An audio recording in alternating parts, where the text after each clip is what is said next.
Good morning. Good morning. I am so glad to be with you today. I have been on the road for about 22 days and not finished yet, but been on the road, and it's been a really good trip. And I am enjoying being at my parents' home, and just good. Just good. Welcome to Morning Coffee with Paul. And I believe this show is important. Hey, Mark. Hey, Jenny, because of what our intention is. Hey, Janice. Our intention is to bring hope, enthusiasm, optimism to people. Our hope is to restore a little faith in the process. Hey, Mark. Hey, Erica. Hey, Salute. How's Tom? How's the fire out there? I was worried about you this morning. So, we're going to cover the second phase in teaching is heart work. You know, I love to be considered a teacher. Have you ever, think back on your life, have you ever had the occasion that you had a bad teacher? The kind of teacher you trudge all the way to the room because you didn't want to be in there because they made it so hard. Although, if you had the kind of teacher that you couldn't wait to get there, and you would be in a hurry because the difference in that teacher, they made education fun. They set the tone for a great experience, I always prided myself on having fun in my classroom, in making it a meaningful experience they wouldn't soon forget. And you can do that if you set the tone. So when I had diagnosed with aphasia, it hit me that about 7 weeks in, that I had to be my own speech advocate, and I needed to set the tone for myself. And I had to have a meaningful experience. By the way, I would love to post the comments. I'm having a little bit of a glitch. Let me see. Yay! Good morning, Kathy. Good morning. Man, all my peeps are coming here. Good morning, Bo. Man, look at that. Good morning, Melissa. Good morning, Michelle. Good morning, Heidi. Hey, Andrew Schultz. Good morning, good morning, good morning. So let me get to the subject. I have been so blessed to be a teacher. But when you are a teacher, you need to set daily goals for what you want to learn as a teacher and as a student. So aphasia is a hard thing. It's absolutely hard. The hardest thing I've ever done. And I'm up up for the task because I believe God stroked me for something great. But I can remember just setting a goal to add three words that I could say correctly in a week. But that was progress. So you need to set a goal. If you don't set a goal for yourself, there's no way that you're going to accomplish as much as you could by setting goals. Another thing that really important, keep it visual. Learning is more fun when you keep it visual.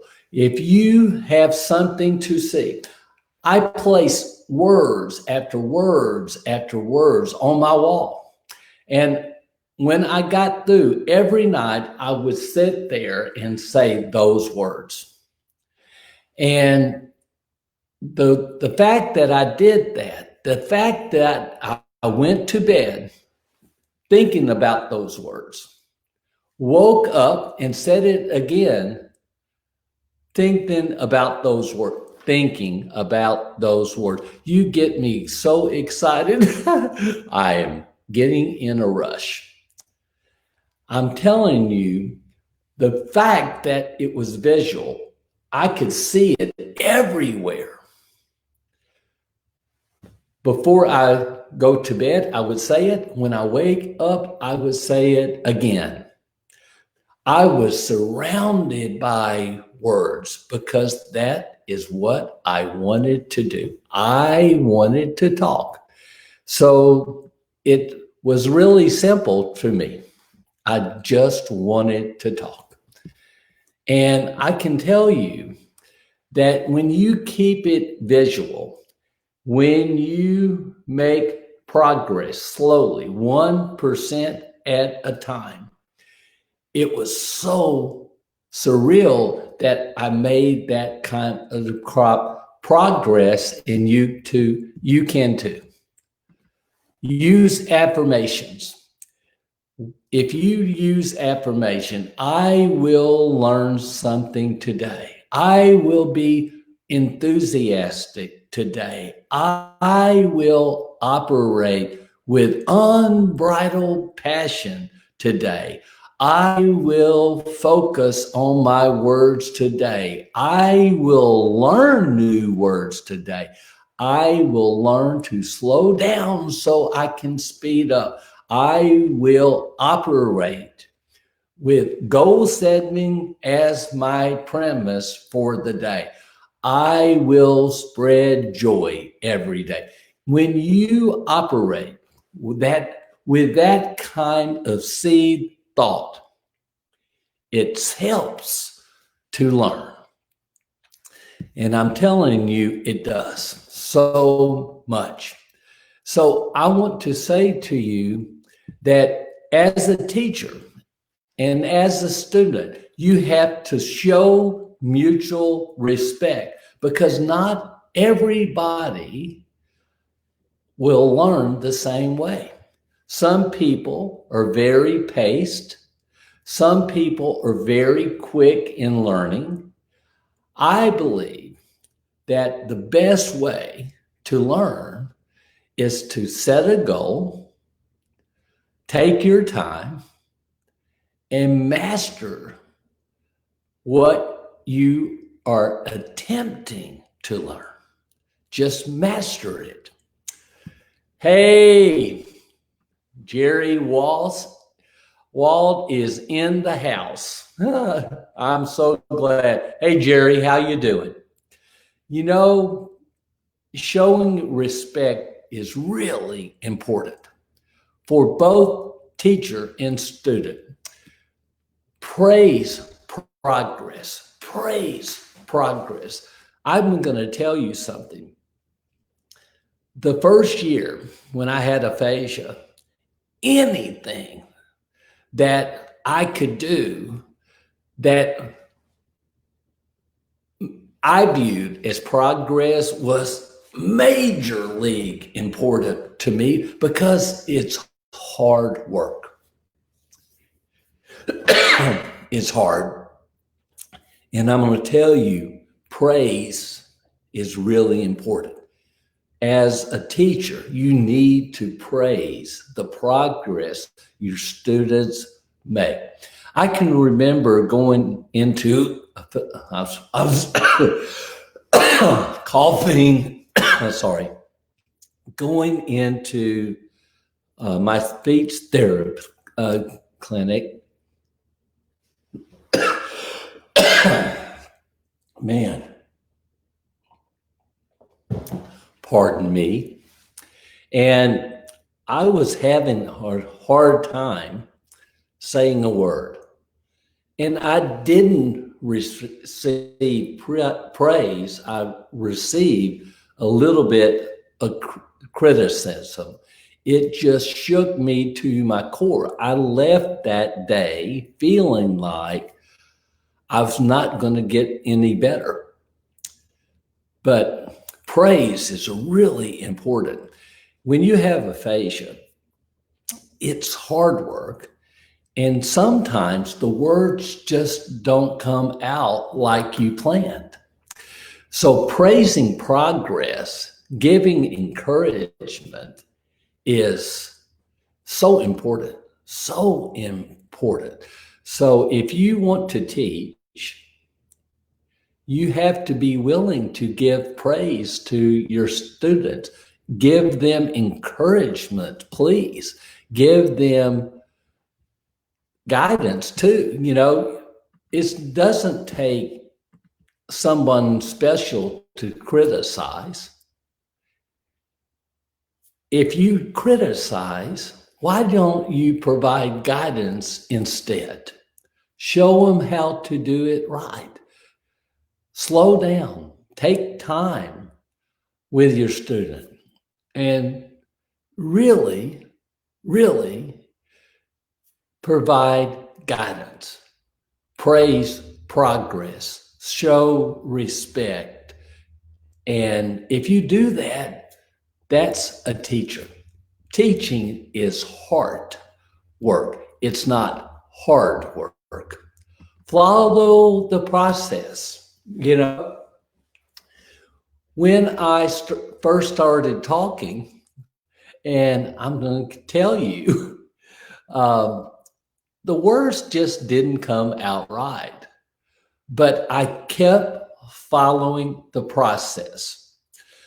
I kept following my 9-square grid that I developed for aphasia. Hey, salute, how you doing?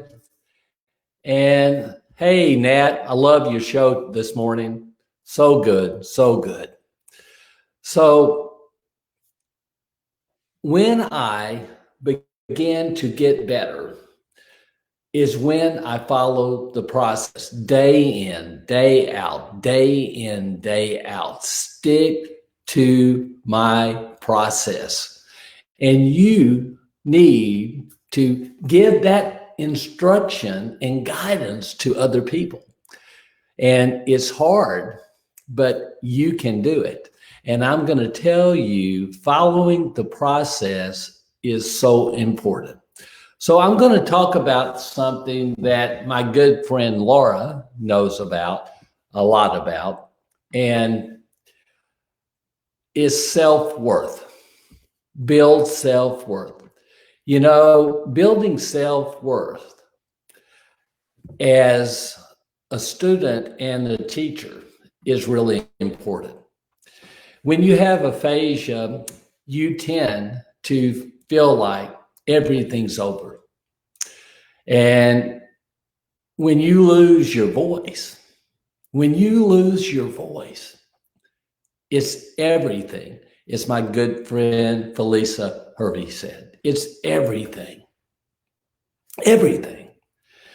And when you try so hard to get it back, and the words just don't come out right, you leave the verb tense out. You leave the preposition out. still working on that word. And it's so hard, so hard. And I'm going to tell you, every day when you, as a teacher, can give confidence to your student, build this self-worth in your student, that's a win. That's a win. That's a win. That's a win. Promote self-confidence in your student. If you can say this simple thing, I believe in you. I believe in you. I believe in you. Somebody posted, man, wow, so hard, very hard. But you got to promote self-confidence and self-worth and self-esteem. Because if you can get the student to believe that they can do it, they can. I promise you they can. Hey, Yvonne, how you doing? How you doing? So it's really hard, but you can do it. If you can get the student to believe this process works, and if I can do it, anybody can do it. Because listen, I only said one word 27 months ago. One. I added one sock. One sock. But over the last 27 months, I have added words after words, and you can do it.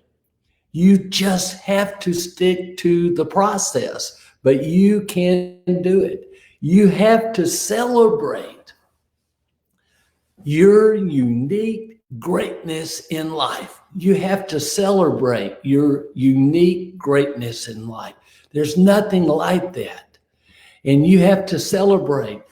You were born to be great. You were destined for great things in life.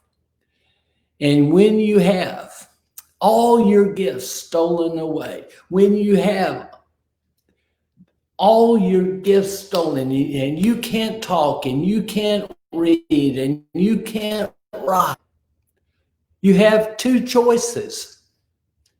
Get up, stand up, and do the work, and quit. That's the two choices. People with aphasia, people that have strokes, people that have TBIs are the most courageous people I've ever met in my life. You can do anything. You have to have great teachers set a vision for each day.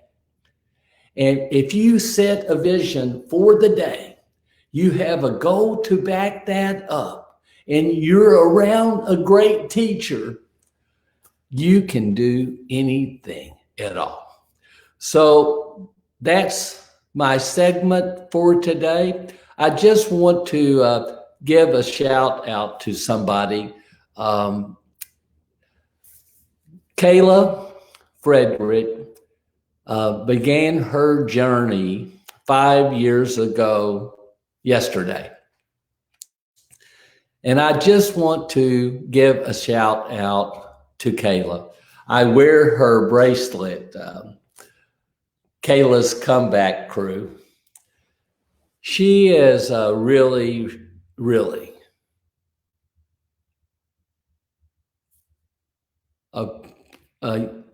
she is really an inspiration to me.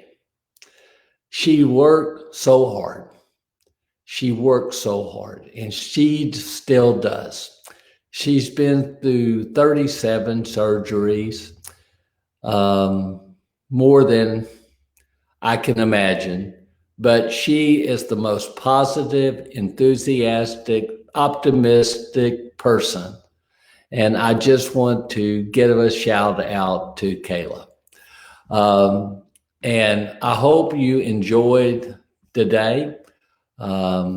It's really important for you to be your own advocate today, every day, and stick to your routine. And teaching is such a good thing. And if you if you have the privilege to be around a great teacher and somebody that really cares about your progress and somebody that really cares about bringing passion to teaching and really cares about you having progress in your life and seeing the end result, beginning with the end in mind. If you have the privilege to be around a teacher that makes it fun, brings humor into their work, provides you inspiration, that's a good thing. So, in closing, I want to say I appreciate you more than you know. We're going to do happy hour with Salud and Jerry at 5 p.m. Eastern Standard Time. Be sure and tune in on Zoom. And I hope to see you then. We'll have a good time. I promise you, we always do. Be sure and catch Jerry's show, Lynette's show, Salud's show, and Mark's show. Put it in the notes if you can. And hey, Nat, if you're still watching, put it in the notes so you can, my audience can you view your show today. Every day, I think it's at 6:45 a.m. Eastern Standard Time, I think. But have a good day, a blessed day. I've got a lot to do today. We're finishing up at my parents' house. Have a good day and be blessed. All the best. Bye.